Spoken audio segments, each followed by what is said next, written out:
Look at the way I've been treated lately. No nation in history has been treated worse.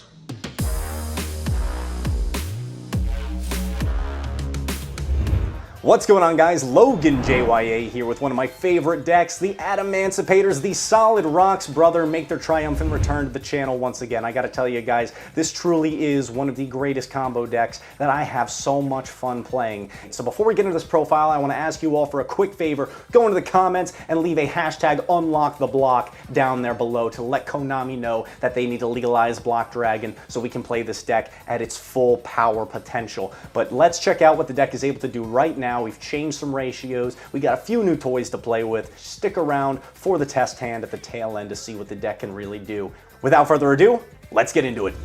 Alright guys, you already know how big of a fan of Adamancipators that yours truly is. If you've been on this channel for a little while, we've done several profiles on the list throughout time, but don't forget, comment down below, unlock the block. We gotta legalize Block Dragon. We're on a mission to do so, but even without it, this deck sure has some fangs to bear. So without further ado, let's dive into the list and stick around to the end if you want to see the test hand and how far we can push it.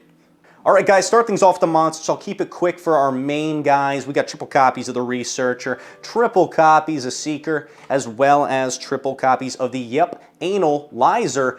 Going second, Monstrosity, your only level 4 Adamancipator name outside of our boy Blue Rock, giving you those free draws. So you know all these effects are the same. Excavate 5, Summon a Rock, gotta love it. This is your one guy who's a little bit different, just gives you that free draw. He's one of those targets that you could excavate and generate a little bit of advantage off of if you hit him. That's it for the Adamancipators in the main, and our other mainstay package in this deck for this strategy is the Super Heavy Samurais. You guys already know how much I love this package in Adamancipators, and we've got multiple one-card combos, one of them being Bike. Follow that up with our friend Wakushi, who is also a one-card combo. Go check out the previous profile if you don't know how that one works. But we also play the one Big Bang Key. Don't play two, it's not worth it. It is a brick, but you don't, if you brick on it, you brick on it. It is what it is. Play around it. Don't play a second copy so you end up seeing it more often. That is the opposite of the logic that you want to be pursuing. So that's it for those guys. And then of course for our targets for the combo,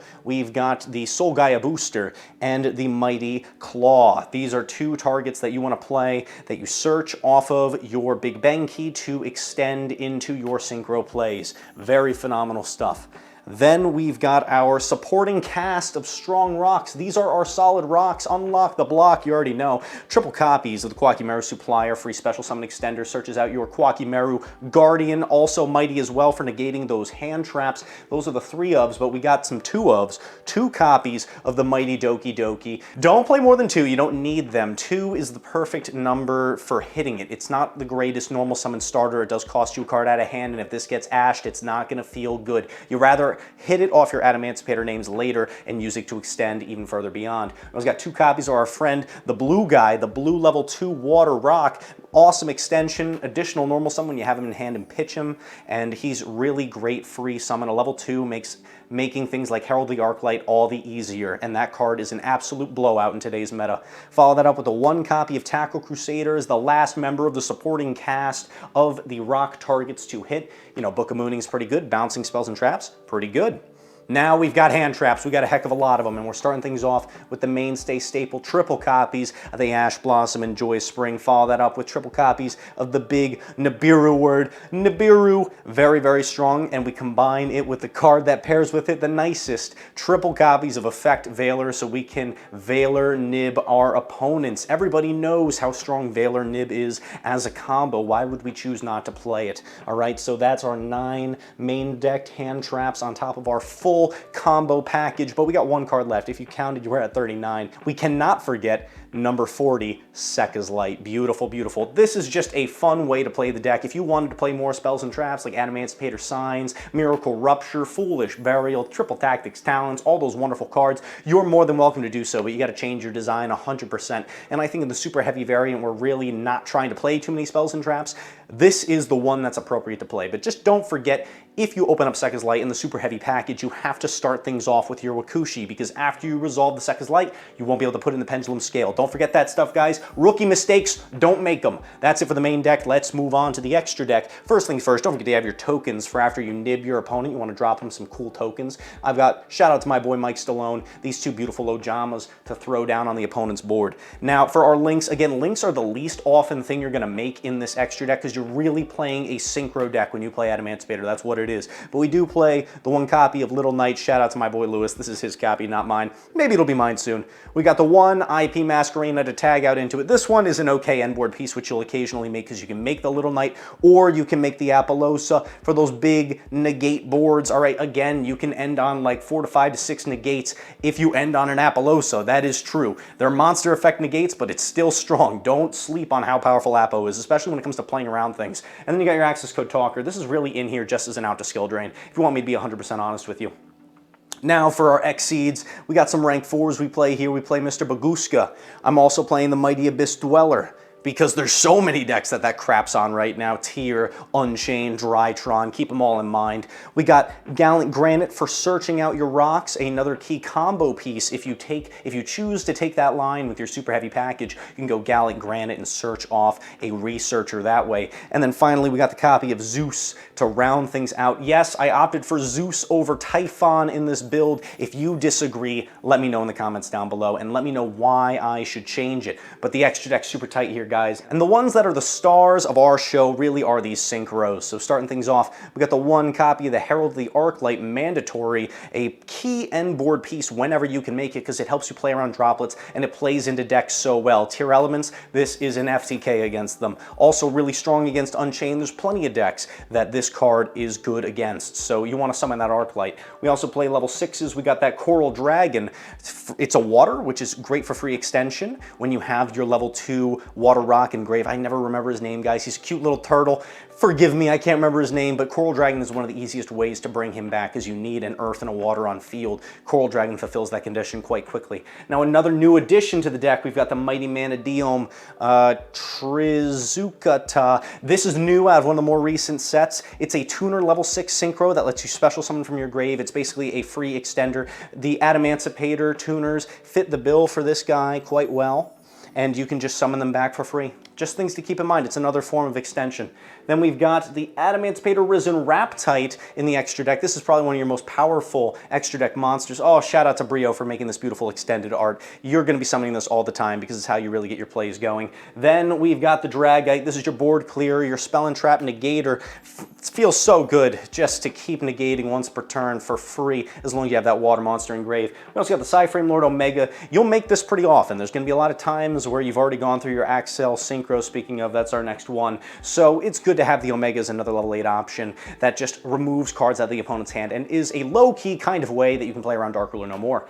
Another one here, we've got the Axel Synchro Dragon, of course, for free extension. And finally, we've got Barone, the mighty level 10 Synchro, the most powerful Synchro monster ever printed, without a doubt. Don't challenge me on this one. I think we can all agree about it. All right, that's it for the extra deck. We got to close things out real quick with the side deck, and this is where the fun begins. We've got one copy of the mighty Pankratops. This is one of the best cards you can play in a monster mash strategy. It is the best form of removal when you're going second. All you got to do is have less monsters on field than your opponent. Pretty easy to do. And then we got two Pankratops Light in the form of Sage de Fleur. This is just another card, a great board breaker, a card that you definitely should read if you're not familiar with it. This saw some playback when Super Heavy Samurais first got their next wave of support. Very good removal, good for outing Spell and Traps and Floodgates.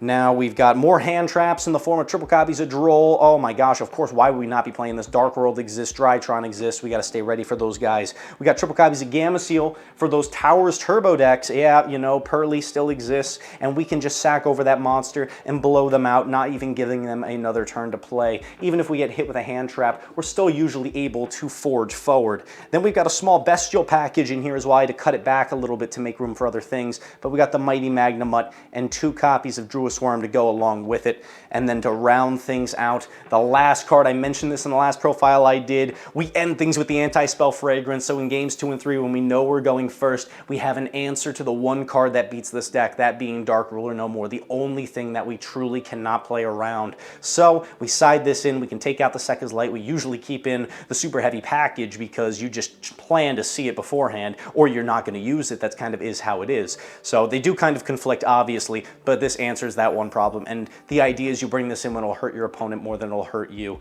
So that's it for the profile, guys. Let's close things out with a test hand. Don't forget to like, comment, subscribe. Let's slide into it. All right, guys, as promised, let's round things out with a test hand. I'm just giving the deck a few more good riffles, one final cut, and let's take a look at that opening 5. We got ourselves a Guardian, a Veiler, a Seeker, a Nibiru, and a Motorbike. So this is a very, very strong hand, good going first or second. Obviously, we got a good mix of hand traps in there with engine cards, and some of the best engine cards that we could hope to see. So the first thing I'm going to start off by doing is normal summoning that Guardian. It doesn't really matter that we spend the normal summon here. It's just going to let us play around hand traps a little bit easier, because next we can go for that Motorbike, pitching that off and grabbing a Wakushi out of deck like so. So even if they did have the Droll and Lockbird, we have the Guardian online to negate it immediately. Don't even have to take the risk of playing into it. Then we can throw up the Wakushi, use its effect in scale, special summon it out for free, and put the Big Bang Key into the other Pendulum scale like so. We are already playing around Nibiru as well, because we do have that Guardian on lock. We can use Bang Key's effect here. Since we opened up with Motorbike, it makes sense to go for the Soul Gaia and get ourselves a free copy of, hold on, there we go. Get ourselves a free copy of Barone before committing to any further plays. We can just attach this to the Wakushi, special summon it, go for 2. This will go into the pen scale, and also chain block for our Axel Synchro Dragon like so. We'll summon that guy out, bring back the Motorbike for free, the classic Super Heavy Samurai combo, turn these 2 off into the mighty Barone de Fleur over here, wherever you want. I usually like to stick it on the far side like so. Looking beautiful, ready to negate any other further hand traps that would consider trying to stop us as we continue with our plays. Now, we did not leave an Adamancipator on field, but that's okay because we do still have a Pendulum Summon left. I'm going to leave these 2 in hand and just Pendulum Summon out that Seeker for free, and then we can go and excavate 5 right now. 2, 3, 4, and 5. So we got a bonus Guardian, or we can summon out this blue rock guy right here. I don't think I'm going to go for the blue rock just because it doesn't really extend our plays too hard. If we wanted to go for Coral Dragon, then up a little bit further, we'd actually find ourselves without a water on field. So I'm just going to tag in that duplicate copy of Guardian for now, because having a level 4 is a little more optimal for us. We can take him and that Seeker, sync them off, and go for the guy that's going to let us continue to extend our plays even further, that being Raptite. So I'll summon Raptite here and excavate another 5. We see a Wakushi, another Guardian, a Motorbike, a Veiler, and an Ash. So it looks like the only card we're going to be able to get out of this litter is going to be that other copy of Guardian. But guess what? Even though this end board looks like kind of medium, this is pretty good. This is not terrible at all if we even did choose to end it here. If I want to push it even further, and for the sake of demonstrating, I might as well. If I was playing in a real game right now, I would call it here. I would reveal Nibiru in end phase, keep the 2 Guardians. That's 2 Monster Effect Negate and Destroys, 1 Omni Negate, and we have a DD Crow and guaranteed follow-up with the Raptite. But this is a sub-optimal play. Fair warning, don't do this in a tournament setting if you had this, because those 2 Guardians are too good to pass up. But we do still technically have the safety net provided by that Barone, so I'm going to take a risk and push it a little further by summoning the Gallant Granite, using its effect. This is going to add Researcher, like so. We'll go for Researcher. We'll use its effect. We got to shuffle real good since we did just go into deck. And since we haven't used Researcher's effect yet, let's just see how we hit. We got an Ash. We got a Motorbike, we got a Doki, we've got a Seeker, and we've got another Doki. So this is what I meant by Doki being kind of mid when you hit it. It's just not the greatest when you don't have something to discard for it.